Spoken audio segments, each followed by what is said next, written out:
Originally featured in the August 1994 issue of Guitar World, Stone Temple Pilots, Brothers in Arms. Dean and Robert DeLeo keep their spirits up despite suffering the slings and arrows of useless critics, by Alan D. Perna. It keeps my head on straight, says Dean DeLeo. The guitarist is talking about what it means to be in a band with his brother Robert. Everything that's happened this past year has been such a psychological F that it's really nice to have each other, to have a shoulder to lean on. I love my brother. It's a real luxury having him around, not only as a band member, but as someone to help keep me sane. The past year has been one wild ride for Stone Temple Pilots. The same tricky rock and roll updraft that swept the band to the top of the charts also dumped a heap of resentment and critical abuse on their heads. They were called many names: opportunists, phonies, grunge cash-ins, and they were accused of being an old-fashioned bump and grind heavy metal band posing as genuine Lollapaloozers. For the DeLeos, a couple of regular guys from Point Pleasant Beach, New Jersey, all this name-calling has been frustrating and sometimes painful. Guitarist Dean tends to joke about it, somewhat defensively. Bassist Robert seems genuinely perplexed as to why so many people out there seem to hate him. I've gotten to the point now where I just think rock music is silly, he says quietly. It's really silly. What started out as something so simple and pure and beautiful, making your own music, has turned into a big circus.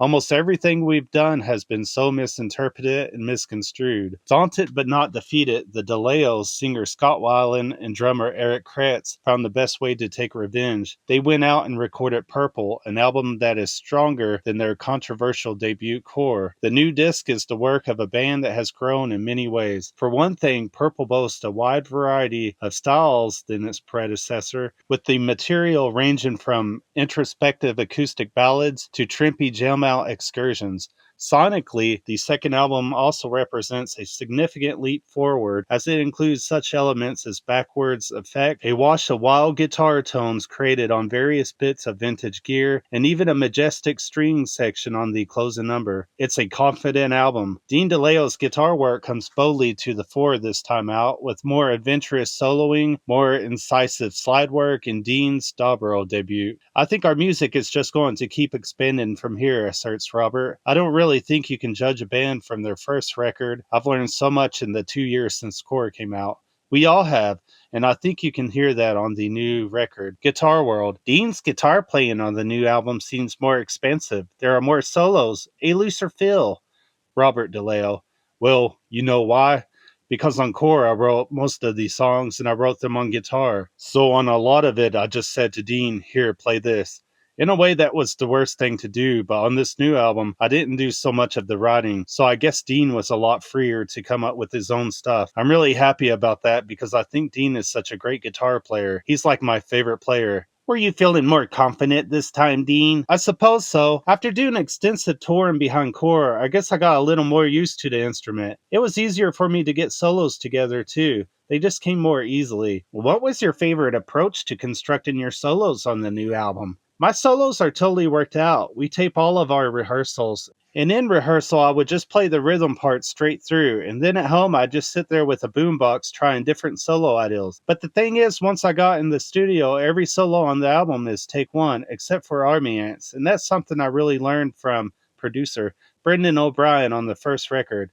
I wanted to redo each solo over and over, but Brendan would say, no, that's it. And listening back the next day, I would realize he was right. Who came up with the main chordal riff on Interstate Love Song? Oh, that was Robert. Robert wrote the entire song, except a lyric. Scott wrote pretty much every lyric on the record, but this riff is just one of those Robert DeLeo things, man. The guy comes up with great stuff, like those chords to Plush, But let's not talk about Plush. Sorry. Why? Is that a sore point? Plush was such a big Pearl Jam song last year. Such a huge Pearl Jam song. Did it occur to you at any point after you'd written or recorded Plush that the song would invite comparisons to Pearl Jam? Absolutely not. I wrote that song back in '88 on an acoustic guitar. I actually played it for Weiland, probably around '91, and he thought it sounded like Boston. He didn't dig it at all. He did that to me again on the album with Interstate Love Song. He's like, that sounds too happy, but getting back to Plush, I think it's a good song, and it's a perfect example of how everything we do seems to get misconstrued. Journalists, I don't know. One writer will hear something and base his whole opinion of the band on it, and instead of the next writer coming along and actually listening to the album, he'll just take what the other person said and go along with that, and it just goes down the line. On every interview I did last year, I should have asked, hey, have you heard the whole album? Because I think a lot of people base their opinion of us on our hit single Plush and its video, and that just doesn't make sense to me. Well, I'll admit that I have ripped someone off drastically, and who is that? That would be Mr. Jimmy Page. Physical Graffiti was like my effing Bible, you know. What can I say? I'm a totally worthless product of the 70s. Was that how you first got interested in playing slide? Through Page's influences? Not really, no. I just wanted to play slide to expand my use of the instrument, not because some other guy played it. Although I do really love Joe Wash's slide work, Smokin' Slide. I've been listening to those Joe Wash records a lot recently. He's an amazing man. The songwriting is great. Now the Eagles are going on tour, so you can see him live. Yeah, but the concert I would really like to see is Streisand. I never know if people are kidding when they tell me things like that. I wouldn't mind seeing her, really. She's got a great voice. What else do you listen to on your own? It changes. Recently, I've been listening to very little rock. If I do listen to rock, it'll be Mountain Zeppelin, mostly 70s rock like that. I dig Bad Motorfinger, Cream, and Move, Jeff Lynne's band before the Electric Light Orchestra. And of course, I'm a total prog rock head. I never caught on to the whole punk rock thing. I'm not denouncing it at all. I think it was cool, but I was totally buried in the prog rock thing. Genesis, yes. Like I said, I'm a totally worthless product of the 70s, but lately I've been listening to Julia London, Chet Baker, Astrid Gilberto, and Django Reinhardt. It all depends on what mood I want to be in. Music is my life force. It brings out my emotions. Like if I get up in the morning, I put on some beautiful Pat Metheny song, it hits me a certain way. And if I want it to feel more up, I'll put on the new American Caesar record by Iggy Pop. Whatever. Music completely controls my emotions. I let it control them. I love the new Meat Puppets record too, and the new Jawbox. Those guitar sounds are amazing. And I love all of Adrian Belew's stuff. I love the King Crimson lineup with Belew, that Beat record, Discipline, and Three of a Perfect Pair. And I followed the solo careers of a lot of the musicians from the prog rock bands I was into, like Bill Bruford's solo stuff, and Alan Holdsworth, all his stuff, like his old band UK with John Wetton. You seem to have a surprising soft spot for chanteuses like Julie London and Astrid Gilberto. Yeah, I love that shit. Karen Carpenter, God, she was an angel. I saw the Carpenters, at New Jersey's Garden State Art Center. My mom actually took me. They had like a 40-piece orchestra, man. Pretty amazing. I was about 14 years old. You're full of surprises, Dean. Here, I'll tell you some of the CDs I have in my boombox right now. First of all, I have a boombox. I don't have a stereo. And the CDs I have are the new Lush record. It's not out yet, but it's very cool. I've got Bill Withers' Greatest Hits, The Raspberries, The Who, 2 Joe Wash records, The Move, Chet Baker, Gary Puckett and the Union Gap, Billy Joe's Turnstiles. Here's a good one, Cheap Trick's Heaven Tonight, and here's Al Green 11, Glenn Campbell's Best of the Early Years, Oscar Peterson and Friends, Pat Metheny, Jackson 5. Here's a great record, Fire Hoses Fly in the Flannel, and oh, this is a hot one, Pavement. You know that song Range Life? Stone Temple Pilots are elegant bachelors. They just do the greatest hack on us. So hot, man. Have you ever met them? No. So you haven't had an opportunity to extend your thanks then? Oh, it's great. It's so effing funny. Returns to a CD collection. So anyways, let's see. I got an old Lush record, Gary Burton's Les Paul with Mary Ford. And how about this one, The Best of Peter and Gordon? There's also a compilation of 30s big bands here. That's what I got. A well-rounded collection, I must say. So, Robert, what do you like to listen to when you're not out being a Stone Temple Pilot? I guess I'm the same as Dean. What I play and what I listen to are two different things. I love the old Nat King Cole trio from the 30s and 40s. Chet Baker, too. Stuff like that really means something to me inside, and I'd love to pursue that kind of stuff one day. If it was up to me, I think I'd be trying to make a really amazing jazz record right now. Maybe that will come next year. Sometimes I have a really strong passion for jazz guitar. Oscar Moore, who used to play with the Nat King Cole trio. That guy is so amazing. I think maybe I was born at the wrong time. When I tell people I'm into Nat Cole, they think, what? He's like unforgettable. But if you dig back 15, 20 years before that, when Nat Cole was like 22 years old and winning the Metronome Award for Best Pianist, that's the real stuff. The guy was great. The syncopation between the vocal and the rhythm in that context, that's what I'm into. So how does songwriting work in Stone Temple Pilots? It's all different. different. For this album, Wyland decided to pick up a guitar and he wrote some stuff. Last summer when we were out on the road, he bought a guitar and started messing around. He cannot play, but I think that can be a good thing in songwriting sometimes. Like the intro to Unglued, that was Wyland's thing. Then Dean got a hold of it and I wrote the chorus to that, but it's just very simple stuff on guitar. Cowboy chords, sometimes that works best. Personally, I tend to think too hard about things like that sometimes. I'm always looking to put in some F9 diminished chords. The talent chord, you know. When Robert writes a song, it tends to be complete, whereas when I write something, it's never quite done. And Robert or even Scott will give it the final touch, a chorus, a bridge, whatever it might need. A lot of the things that I wrote for this album were actually written on the first tour we did behind Core back in October of '92. It was really different thing for us to go out on the road at that kind of big time level, and I think we were all a little freaked out. It was just such a new experience. How could you not write under those kind of circumstances?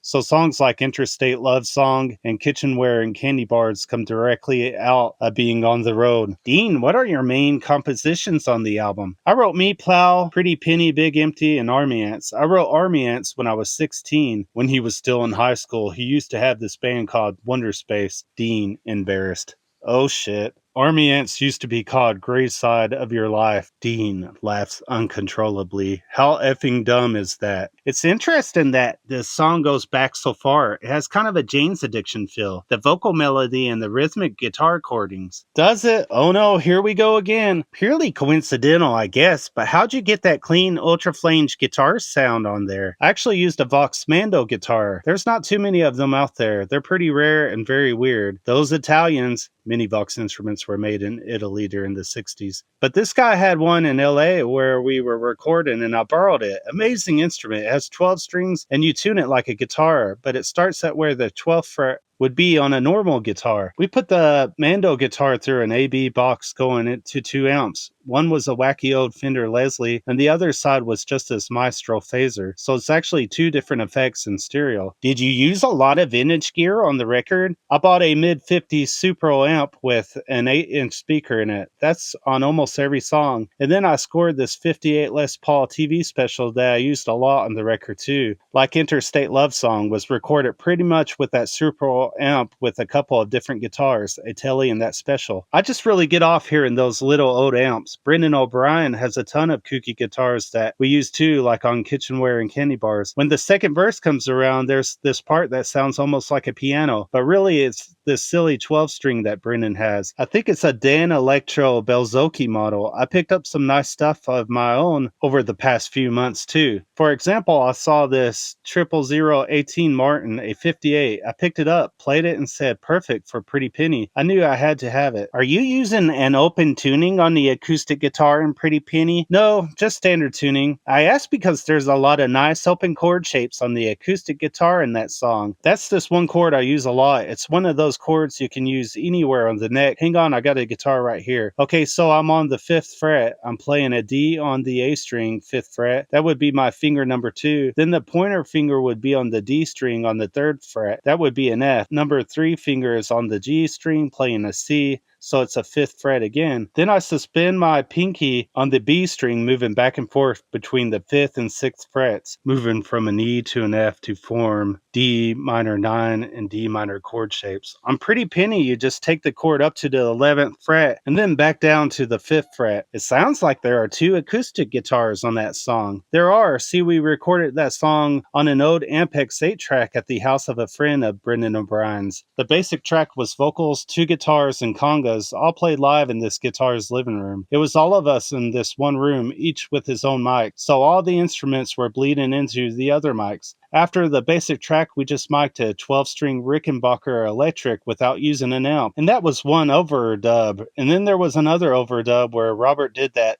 stand-up bass part that kicks in. And Scott just overdubbed a vocal track on the choruses, so it was pretty much done on an 8-track. It almost sounds like there's some kind of auto-panning device on the acoustic guitars. Yeah, that's just from Robert strumming on the offbeats. It sounds cool, I know. Brendan split the acoustic guitars in the mix, so you get that left-right, back and forth kind of effect. Brendan O'Brien produced her last album as well. What did he bring to the party this time? It was great having Brendan as our producer because he's such a good friend. band. Just having him around made things more relaxed. I think it would have been easy to think, oh God, this is our second album. The first one did so well. This one has to do better. I did actually go through a few days of saying to myself, I have to write another Plush now. But then I caught myself and said, hey, what am I thinking? Let's just make an album. Brendan really contributed to the vibe of let's not worry about the industry. He's the one that taught me that reading your own press will kill you, and it's so true. Not to make a comparison, but Brennan also shepherded Pearl Jam through their second album in a similar situation where the success of their first album created huge expectations. Brennan said he got a lot of flack for that. People said, how could you do Pearl Jam's record and STP's record? But I mean, who cares? He enjoys both bands and he made records with both. We don't care. Shit, who does care? Do you see yourselves in Pearl Jam as standing for something different, opposite ends of the spectrum? Are you sworn enemies? Not at all. I've never even met any of those guys, so I can't say what they're like at all. What really cracks me up today is how bands get so involved in the scene and competitiveness. Who is the most alternative and who is the most underground, and taking hack at other bands. I don't think any one of us has ever done that to any band at all. When was Dean in Wonder Space? Before or after the two of you played together in a New Jersey bar called Tyrus? Wonder Space was my band before Tyrus. Robert started playing bass when Wonder Space broke up. We were like, hey man, we need a bass player so we can start a new band. Robert's ear is pretty incredible. He can pick up a guitar and just figure out any song.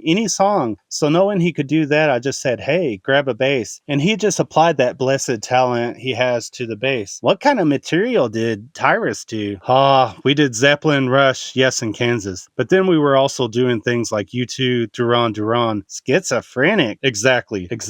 Just going all over the place, mixing things together. The intention back then was to make people dance so you could hold a job at a bar. If you couldn't, they weren't going to hire you. That was the whole East Coast mentality. It's such a stupid scene back there. It's like you gotta play bars. I think we did 4 sets, start at 10, play till 2, and during the last set we'd throw in like 4 originals, that kind of thing. But when you're 16, I mean, what is an original? When did your songwriting become more serious? I think when I stopped trying to be somebody else. I think you mature as a songwriter as you mature as a person. Look, I'll be the first to admit that this band hasn't invented everything. We're just carrying on with the music thing. I freely admit that I went through a big Duran Duran phase. I was John Taylor. In high school, I was into Duran Duran and U2. I was a big T-Rex and Bowie fan. When you're at that impressionable age, you not only listen to them, you try to grab the whole vibe of it. I was guilty of that, just like everybody else was. I have nothing to hide about it. I think it's pretty hilarious. It was especially so when I moved out here. I ended high school in New Jersey and moved out here to California by myself. It was a chance for me to just really enter a new environment where nobody knew who I was. And I used to experiment with different looks. I was still young, 18 or 19 years old when I got out here. And I thought I was something I wasn't. I lived in my effing car, but I thought I was cool. When I came out here, the first residence I had was Long Beach, and one of the first places I went to in Long Beach was a place called Fenders. This was back almost 10 years ago. Fenders was a really underground club. It was all pretty new to me. I grew up on stuff like Bill Bruford and King Crimson. There were only a couple of people in my class in New Jersey who were actually turning me on to things like the Buzzcocks and the Ramones,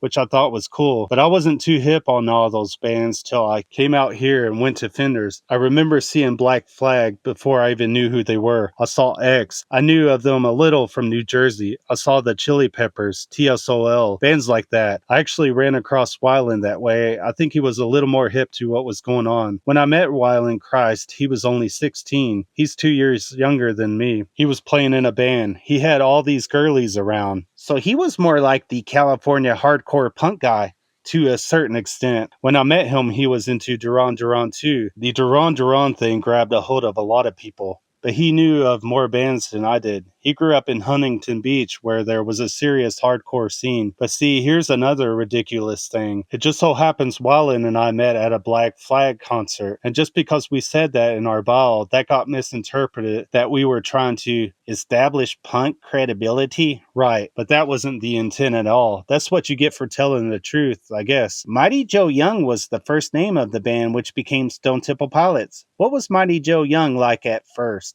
At that point, I was really looking up to the whole funk rock thing, the Chili Peppers and bands like that. And Mighty Joe Young was really about songs that I had written to try to fit into that whole LA scene. It was really another one of those mistakes you make as part of your maturing process. I beat my head against the wall trying to fit in with the whole scene of like Fishbone and the Chili Peppers. We didn't get accepted, so it just became really simple to think maybe we weren't supposed to be part of that scene, that maybe we could just be ourselves, and that's when it really started to come together. When I joined the band, it was a very transitional period for Scott, Robert, and Eric. They'd been playing with another guitar player, and my brother was definitely not happy with the situation. That guitar player had other pursuits in life, and he left the band, so when I got in the band, all the material was Robert's. I didn't have an opportunity to write anything at first. The material wasn't as chordy as Stone Temple Pilots, it was more riffy. The first song that I did contribute was Where the River Goes.